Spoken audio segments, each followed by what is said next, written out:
Sebelumnya, terima kasih karena sudah menonton video kali ini. Selamat pagi dan salam sejahtera untuk kita semua.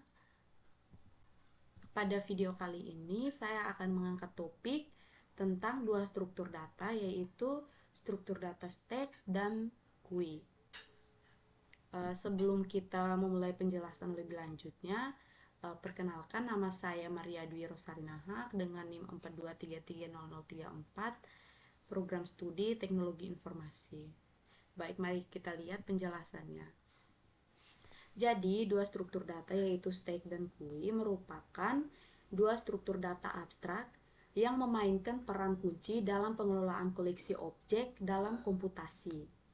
Stack dan GUI mengatur elemen dalam cara yang berbeda untuk menangani berbagai kebutuhan algoritmik dan aplikatif.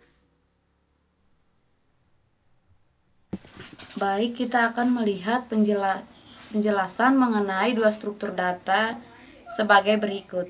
Struktur data yang pertama yaitu stack. Di sini stack adalah koleksi elemen dengan prinsip operasinya yaitu last in first out, di mana elemen terakhir yang ditambahkan ke koleksi akan menjadi elemen pertama yang diambil. Contohnya seperti pada gambar di atas. Tumpukan piring. Analoginya seperti suatu tumpukan piring di restoran cepat saji. Piring terakhir yang ditumpuk di atas adalah yang pertama diambil untuk digunakan. Atau contoh lain dalam kehidupan sehari-hari seperti tumpukan buku pada suatu laci. Jika buku yang kita tumpuk terakhir, maka dia yang di atas menjadi tumpukan paling atas. Jika kita mau mengambil salah satu buku di bawah, kita harus mengeluarkan atau mengangkat dulu tumpukan yang paling atas, baru kita bisa mengakses tumpukan di bawahnya.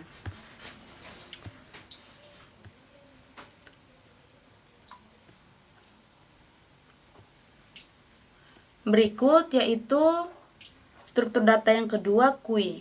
Sebaliknya, GUI beroperasi dengan aturan first in first out atau FIFO, di mana elemen pertama yang ditambahkan adalah elemen pertama yang dihapus.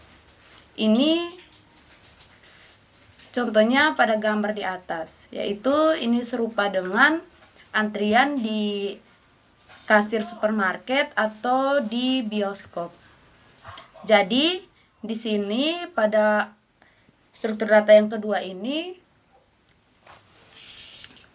pelanggan yang antri duluan, maka dia yang dilayani duluan.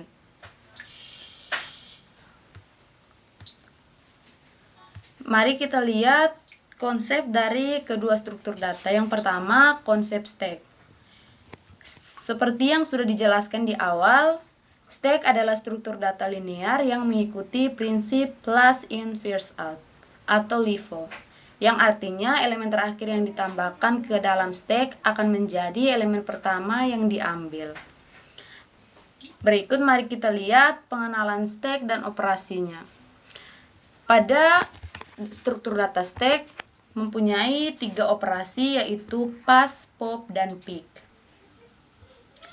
Stack adalah struktur data yang menarik karena operasi dasarnya menciptakan aturan yang sangat spesifik tentang bagaimana data ditambahkan dan diambil dari struktur. Operasi ini adalah pass, pop, dan pick.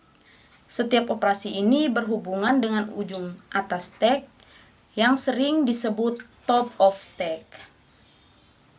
Baik, kita lihat penjelasan mengenai ketiga operasi dari struktur data stack. Yang pertama yaitu operasi pass. Operasi pass adalah tindakan menambahkan elemen baru ke puncak stack. Ketika pass dilakukan, stack menyimpan referensi ke elemen baru ini sebagai elemen paling atasnya, seperti pada gambar ini. Dan elemen yang sebelumnya di atas menjadi elemen kedua. Ini adalah operasi dasar yang membuat stack tumbuh. Berikutnya kita lihat operasi yang kedua yaitu operasi pop. Operasi pop adalah kebalikan dari operasi pass, di mana operasi pop ini menghapus elemen teratas ini dari stack. Saat pop dilakukan, elemen teratas diambil dari stack, dan stack sekarang memiliki elemen yang sebelumnya kedua ini akan menjadi elemen teratas atau puncaknya. Pop tidak hanya mengembalikan elemen teratas, tetapi juga mengubah struktur stack itu sendiri dengan mengurangi elemennya. Berikutnya operasi yang ketiga yaitu operasi pick. Operasi pick adalah tindakan melihat elemen teratas dari stack tanpa menghapusnya atau mengubah struktur stacknya. Ini sering digunakan untuk memeriksa nilai teratas untuk kondisi tertentu tanpa memodifikasi stack. Pick adalah operasi baca yang tidak memiliki efek samping pada stack. Baik, berikut kita melihat queue dan operasi pada queue. Jadi konsep queue dalam struktur data adalah koleksi linear yang mengikuti urutan operasi first in first out atau FIFO, yang artinya elemen pertama yang ditambahkan ke dalam elemen antrian akan menjadi elemen pertama yang diambil keluar. Konsep ini mirip dengan antrian di kehidupan sehari-hari seperti antrian di kasir, supermarket, atau tiket bioskop, di mana orang yang datang pertama kali akan dilayani terlebih dahulu, seperti gambar pada penjelasan awal tadi.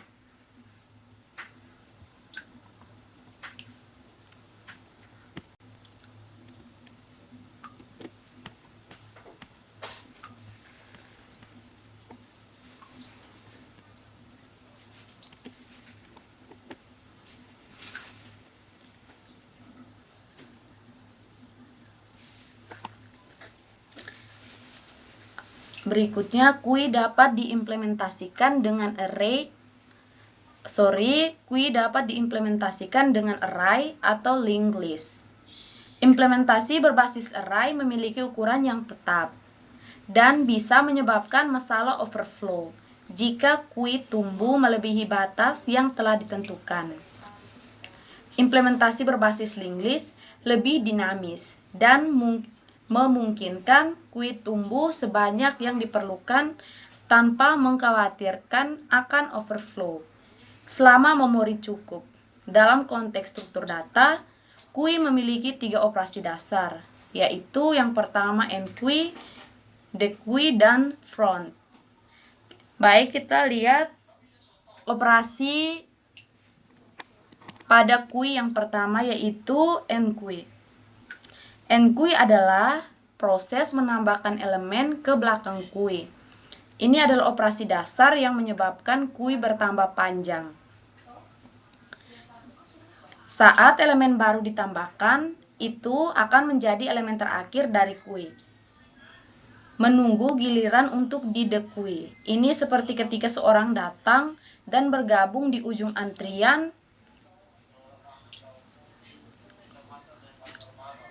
Jadi, stack dan queue itu berbeda. Kalau stack yang ditumpukan terakhir akan menjadi elemen teratas, sedangkan queue yang datang terakhir akan menjadi elemen paling akhir dilayani. Berikut operasi yang kedua pada queue yaitu dequeue. Dequeue adalah operasi menghapus dan mengembalikan elemen dari depan queue. Ini adalah operasi yang mengurangi panjang queue dan memberikan item yang telah ada paling lama di dalam queue. Ini seperti ketika seseorang di depan antrian dilayani dan meninggalkan antrian. Contohnya misalkan yang mengantri pertama sudah dilayani, lalu ia meninggalkan antrian dan pada antrian yang kedua menjadi elemen paling pertama untuk dilayani. Berikut operasi front. Operasi front adalah pemeriksaan nilai elemen yang berada di depan queue tanpa menghapusnya. Ini berguna untuk melihat siapa yang berikutnya dilayani tanpa mengubah status queue. Jadi operasi front untuk melihat antrian pertama, siapa yang akan dilayani selanjutnya atau yang akan dilayani. Sekian penjelasan mengenai pengertian, konsep, dan operasinya. Berikut kita lanjut pada codingannya, yaitu implementasi kode pemrograman.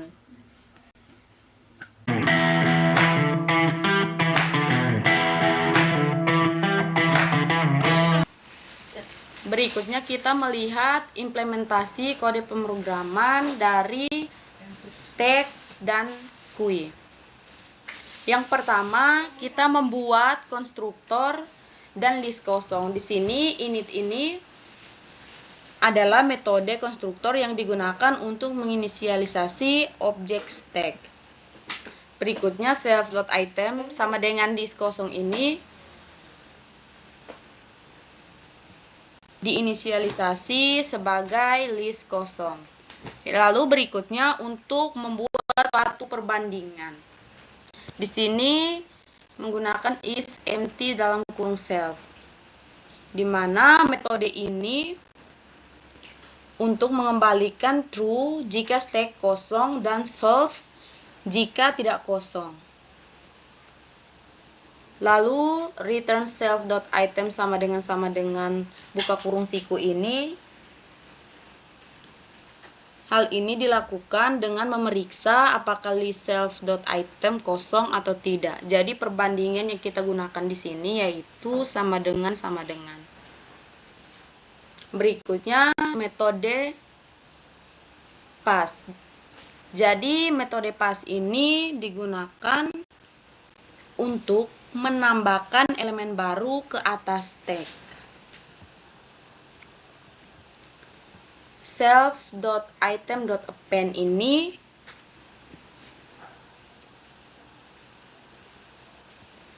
untuk elemen ditambahkan ke akhir list self item menggunakan append. Berikutnya, jika kita ingin menghapus suatu elemen dari stack, kita menggunakan metode pop. Jadi metode pop ini menghapus dan mengembalikan elemen teratas dari stack. Jadi menggunakan metode pop ini kita menghapus elemen yang baru ditambahkan atau pass dari elemen teratas stack, lalu elemen sebelum stack yang sebelumnya kedua dari elemen teratas menjadi elemen teratas. Di sini kita menggunakan perbandingan if. Jika stack tidak kosong, if not self.isEmpty, return self.item.pop. Jadi metode ini jika stack tidak kosong, elemen teratas dihapus dari list self item menggunakan metode pop.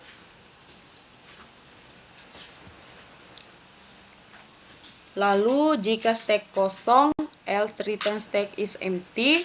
Jika stack kosong, pesan stack is empty dikembalikan.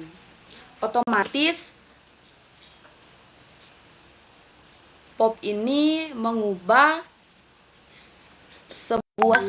sebuah bentuk dari stack yang awalnya 5, contohnya yang awalnya 5 menjadi 4.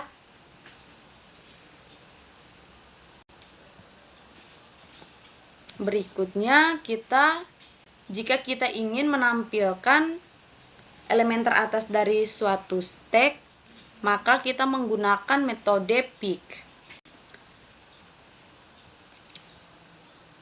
Seperti yang tadi, metode pick ini digunakan untuk melihat elemen teratas dari stek tanpa menghapus elemen-elemen lain dari stek.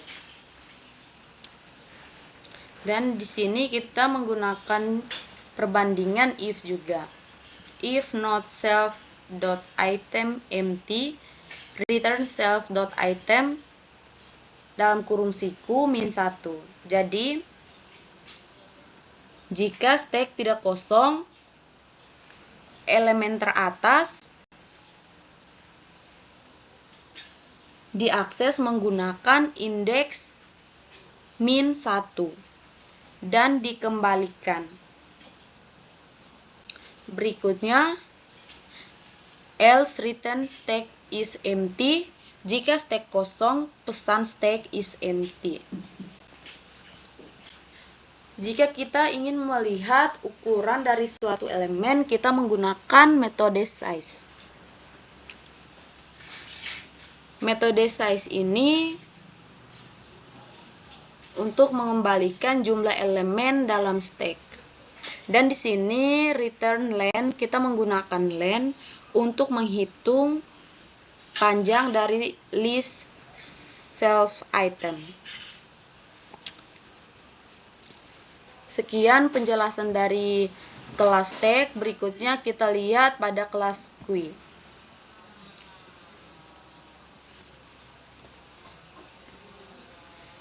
Di kelas QUI ini sama seperti kelas sebelumnya, kelas stek, kita membuat suatu konstruktor dan list kosong. Di sini kita masih menggunakan init sebagai konstruktornya, konstruktor dari objek stek, dan self item sebagai inisialisasi list kosong. Dan kita menggunakan isEmpty sebagai perbandingan. Metode ini untuk memeriksa apakah QUI kosong atau tidak.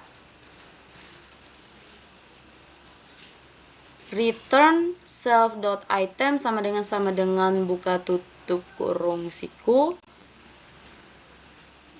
Metode ini mengembalikan true jika list self item kosong dan false jika tidak. Berikutnya, untuk menambahkan elemen pada QUI, kita menggunakan enqueue.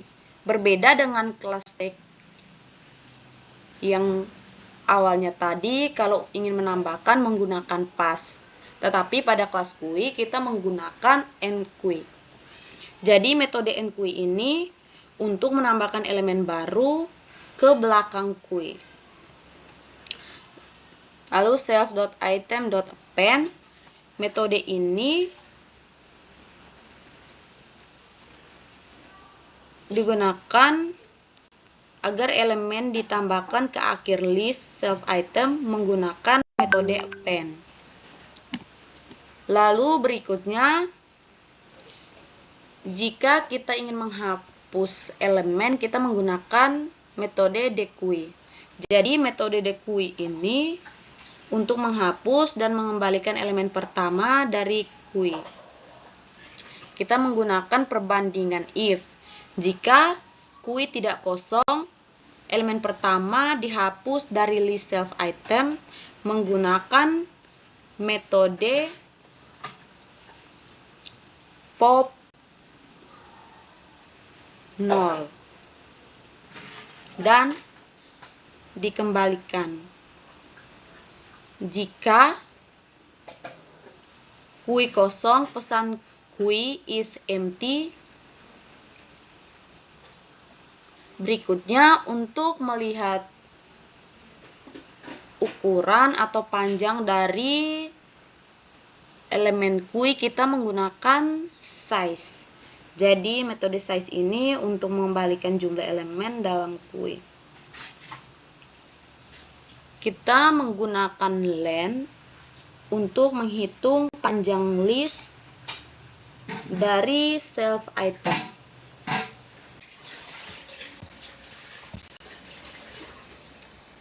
Jadi sekian penjelasan mengenai implementasi kode pemrograman dari kelas stek dan QUI. Berikutnya kita akan melihat demonstrasi dari kode kui dan stack. Baik, sekarang kita akan melihat demonstrasi dari contoh kode pemrograman yang telah dibuat. Di sini saya menggunakan bahasa pemrograman Python. Oke, kode pemrograman yang kita buat awal yaitu kita membuat kelas dari kode pemrograman. Di sini kelas stack. Lalu kita membuat konstruktor dan list kosong. Di sini menggunakan def init self.item sama dengan kurung siku. Metode ini adalah konstruktor yang digunakan untuk inisialisasi objek stack. Pada saat objek dibuat, self item akan menjadi list kosong yang akan digunakan untuk menyimpan elemen-elemen stack. Lalu berikutnya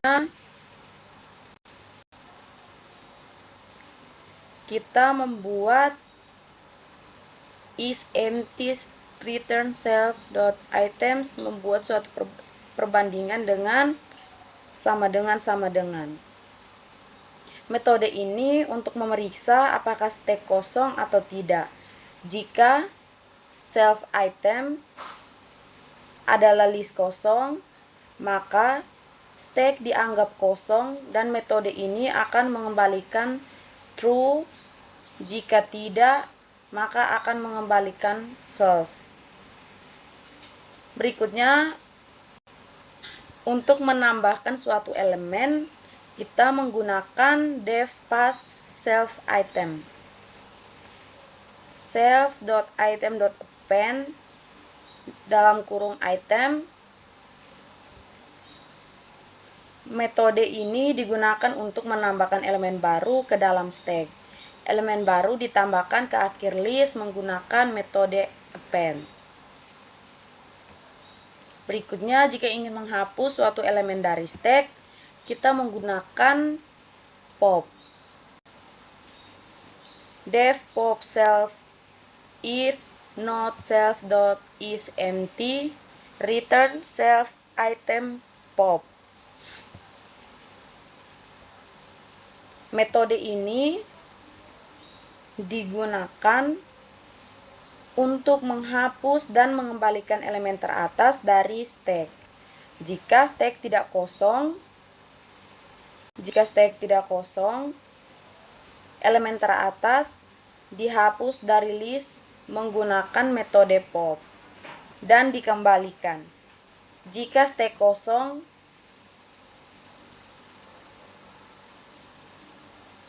pesan stack is empty akan dicetak dan non dikembalikan.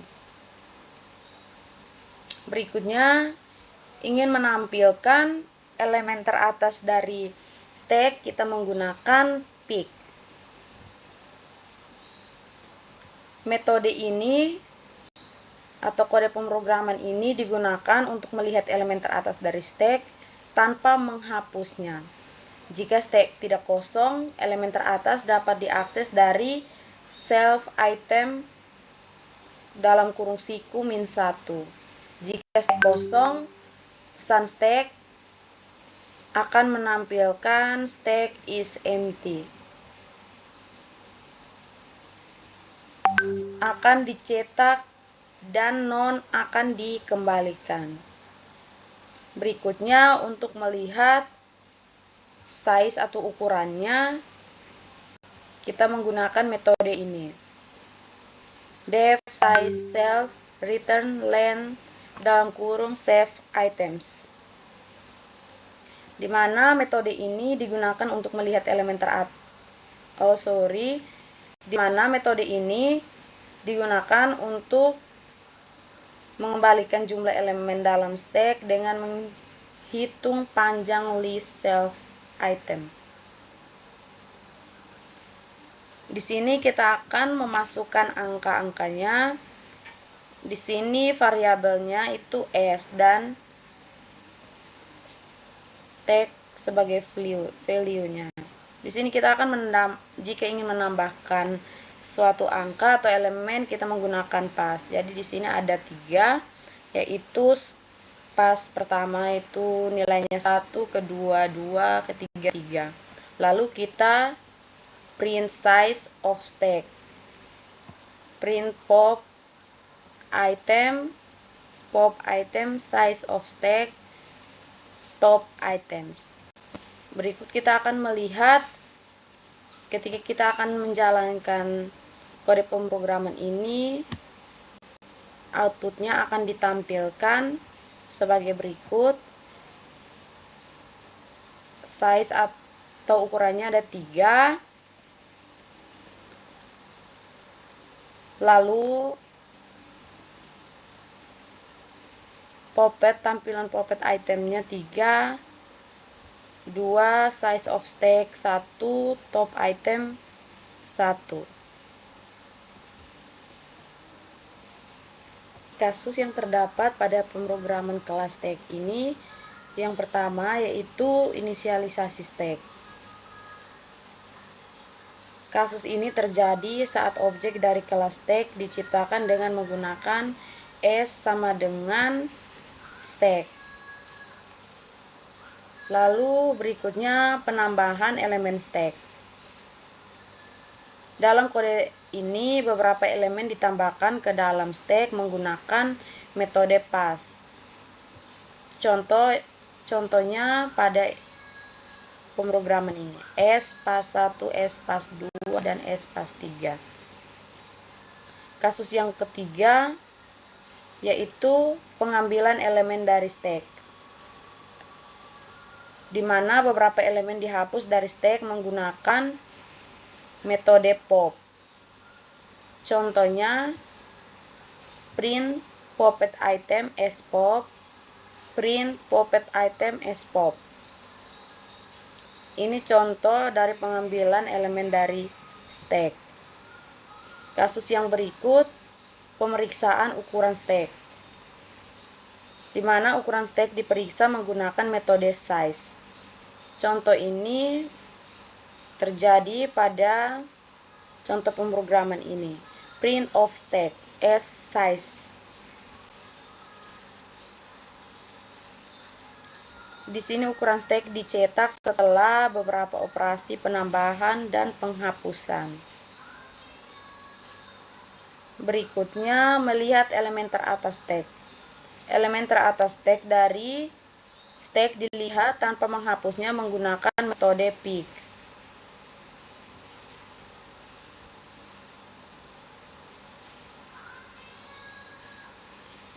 Di sini di kode pemrograman ini print top item as pick. Di sini elemen teratas dari stack dicetak tanpa dihapus. Semua kasus ini menunjukkan berbagai operasi yang dapat dilakukan pada stack, mulai dari penambahan, penghapusan, hingga pemeriksaan ukuran dan pengamatan elemen teratas.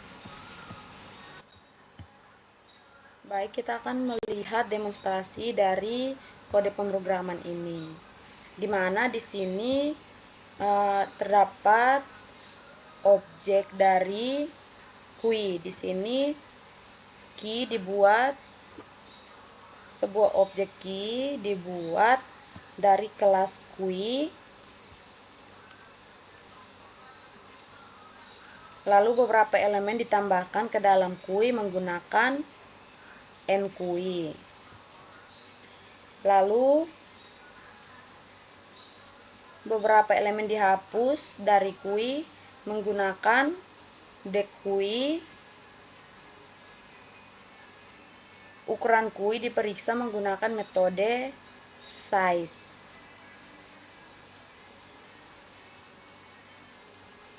Ukurannya diperiksa menggunakan metode size.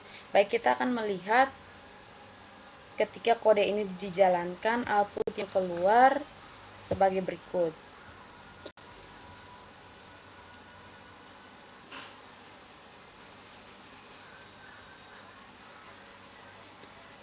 Di sini size sebelumnya yaitu 3.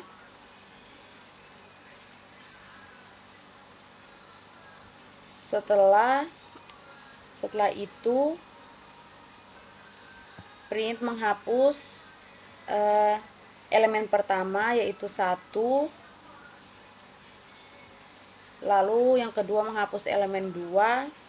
Sekarang size-nya setelah dihapus adalah 1. Jadi setelah menghapus 2 elemen, elemennya tinggal 1. Lalu elemen yang 1 itu akan menjadi elemen teratas atau elemen yang pertama. Jadi kasus yang terdapat pada demonstrasi QI ini yang pertama yaitu antrian sistem. Kasus ini adalah implementasi umum dari QI di mana elemen-elemen ditambahkan ke antrian dan dihapus dari antrian sesuai dengan urutan kedatangan mereka. Dalam contoh ini elemen-elemennya 1, 2, dan 3 ditambahkan ke dalam antrian dan kemudian dihapus satu persatu sesuai dengan urutan mereka. Lalu kasus yang kedua, pemeriksaan ukuran antrian menggunakan metode size untuk memeriksa ukuran antrian, yaitu jumlah elemen dalam antrian. Ini adalah penggunaan sederhana untuk memperoleh informasi tentang jumlah elemen dalam antrian. Lalu kasus yang ketiga yaitu penanganan ketika antrian kosong. Dalam metode DQI terdapat penanganan khusus ketika antrian kosong.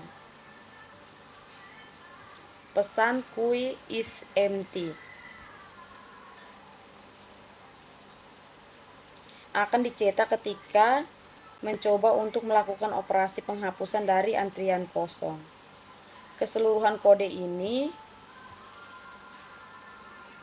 menyediakan implementasi sederhana dari struktur data QI dan menunjukkan bagaimana itu dapat digunakan dalam konteks praktis seperti manajemen antrian. Sekian penjelasan dari demonstrasi stack dan kasusnya, demonstrasi QI dan kasusnya. Saya mohon maaf jika ada kesalahan kata atau penjelasan dari kode pemrograman stack dan QI kurang jelas, saya mohon maaf. Baik, kita akan melihat kesimpulan dan manfaat dari pembelajaran stack dan QI. Jadi manfaat dari mempelajari stack dan QI, yang pertama, kita dapat memahami konsep dasar dari stack dan QI, lalu penggunaan stack dan QI dalam berbagai kasus, implementasi dan kinerja stack dan QI, manajemen data, pemecahan suatu masalah, serta peningkatan keterampilan dalam pemrograman. Jadi kesimpulan secara keseluruhannya, mempelajari stack dan QI tidak hanya membantu memahami dasar-dasar pemrograman dan struktur datanya, tetapi juga membuka pintu untuk memahami yang lebih dalam tentang algoritma, pemecahan masalah, dan pengembangan perangkat lunak secara umumnya. Sekian dari saya. Semoga penjelasan saya jelas dan bisa bermanfaat bagi kita semua. Jika ada kesalahan kata atau tutur kata yang kurang berkenan, saya mohon maaf. Sekian dan terima kasih.